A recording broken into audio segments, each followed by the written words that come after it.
Hi there, welcome to Cooking with Mahtab. I'm so glad you're here.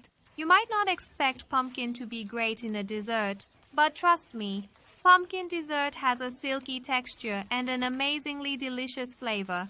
I promise you won't regret making it, so do give it a try at least once.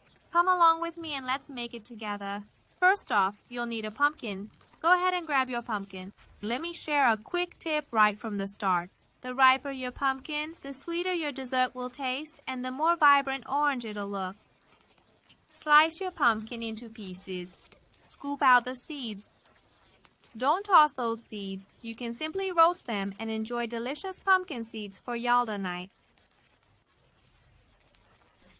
Chop the pumpkin into medium-sized chunks. It's best to take out the stringy fibers from inside the pumpkin too. No need to peel the skin off the pumpkin. Now all you need to do is grab a suitable pot and layer the pumpkin pieces on top of each other in the pot with the skin side facing down. Pour just 1/4 cup of water into the pot. Pumpkin releases its own water as it cooks, so you really don't need much extra. Just so you know, this is the amount of water I use for 1 medium pumpkin. Put the pot on the stove and turn the heat up until it starts boiling. Once it's boiling, lower the heat and let it gently cook for 45 minutes.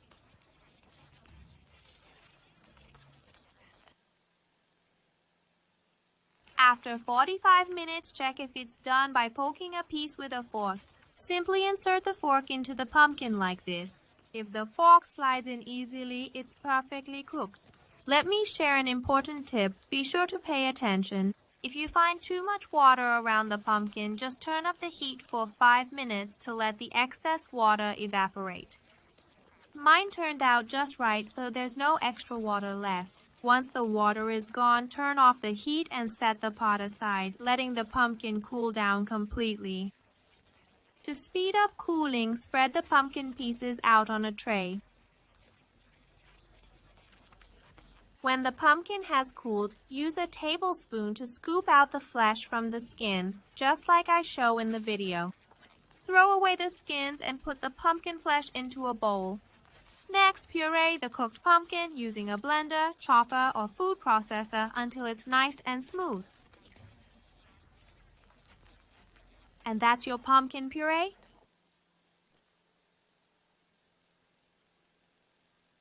Now, let's check out the ingredients you'll need for this light and tasty dessert. We'll start with 3/4 cup of pumpkin puree.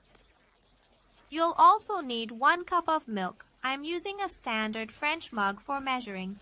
Then grab 1 tablespoon of brewed saffron, 2 tablespoons of sugar, 1½ tablespoons of cornstarch, half a teaspoon of vanilla, and half a teaspoon of ground cinnamon. And don't forget 2 tablespoons of cream. Sorry it's not shown in the video, but you'll definitely need it. If you want to make more, just double, triple, or even multiply these ingredients by 5.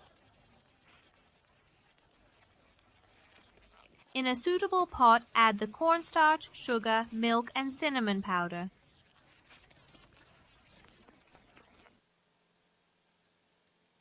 Give it all a really good stir until the cornstarch and sugar are fully dissolved in the cold milk and the mixture is nice and smooth. When everything's well mixed, place the pot over medium heat and keep stirring as it thickens up to a porridge-like consistency. Keep stirring constantly. It's really important to stop it from sticking and to get that silky smooth texture. Once it thickens a little and looks like what I show in the video, add your pumpkin puree and stir well until it's fully blended.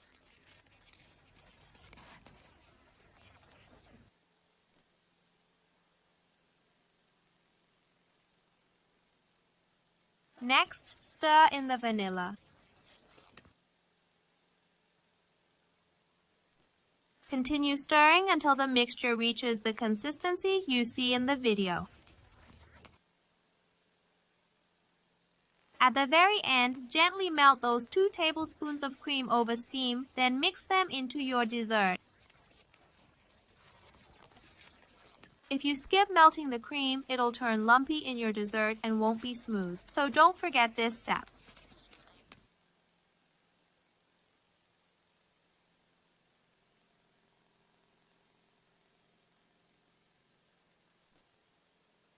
While your mixture is still hot, go ahead and pour it into your favorite serving bowls. Pop them in the fridge so they can chill and set all the way through. Once it's fully cooled, take it out, decorate it however you like, and dig in. Just look at the texture of this dessert. It's beautifully smooth and delicate. Thank you so much for watching till the very end of the video. Make me happy by subscribing and liking, my dear ones. Thank you.